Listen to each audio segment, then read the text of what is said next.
everybody. I have a quick, it's not even a book review, it's more of a book recommendation, but it's To Die for the People by Huey P. Newton. And the reason why I want to recommend this book is because I feel that it's extremely relevant, and it's a page turner, it's a series of speeches. It's not a book, it's just a compilation of speeches that he gave. So each speech is only a couple pages long, so it's really easy to just flip through and read whenever you get the time. But it's extremely relevant, mainly because the main concepts that are reiterated throughout the book. One of the main concepts is survival of a program through service to the people. If you want a program to be successful, it has to genuinely serve the people in a way that the state cannot provide. It has to circumnavigate the state and prove to people its worth. The second sentiment can pretty much go in tandem with the first, but it can be boiled down to the quickest way to people's hearts and souls is through their stomachs.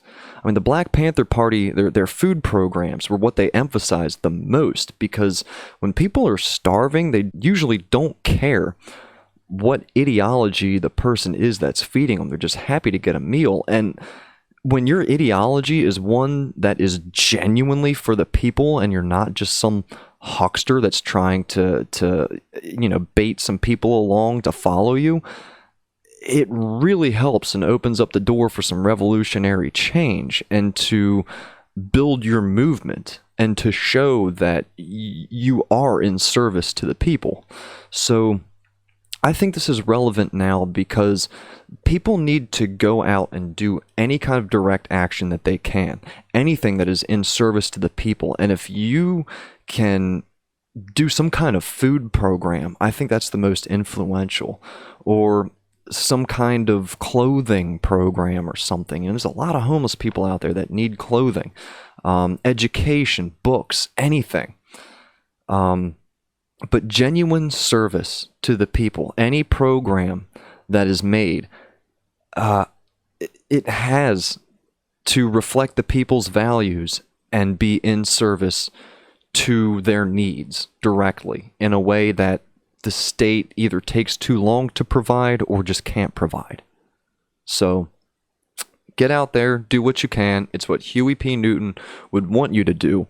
I feel like the only way to come to a proper understanding of the Black Panther Party is to read each individual person's beliefs.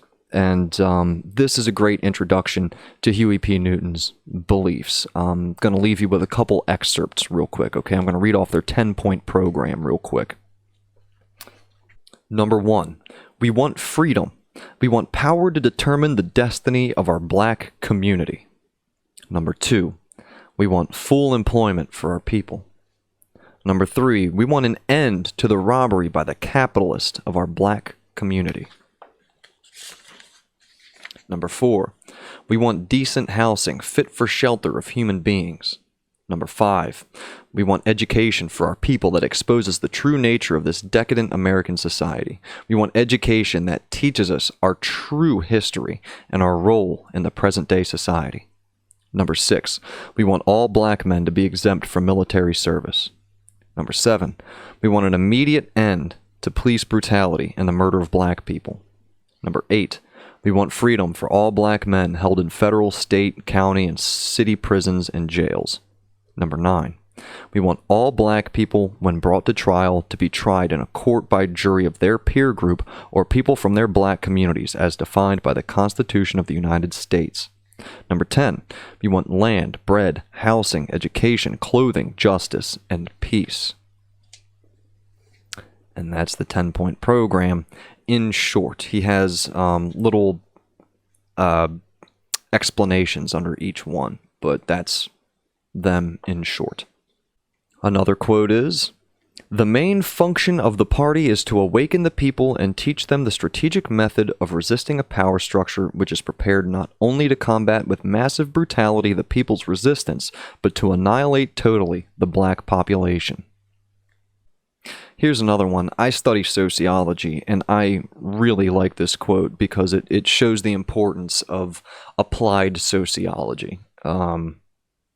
Marx, as a social scientist, criticized other social scientists for attempting to explain phenomena, or one phenomenon, by taking it out of its environment, isolating it, putting it into a category, and not acknowledging the fact that once it was taken out of its environment, the phenomenon was transformed. For example, if in a discipline such as sociology we find the activity of groups, how they hold together and why they fall apart, without understanding everything else related to that group, we may arrive at a false conclusion about the nature of that group.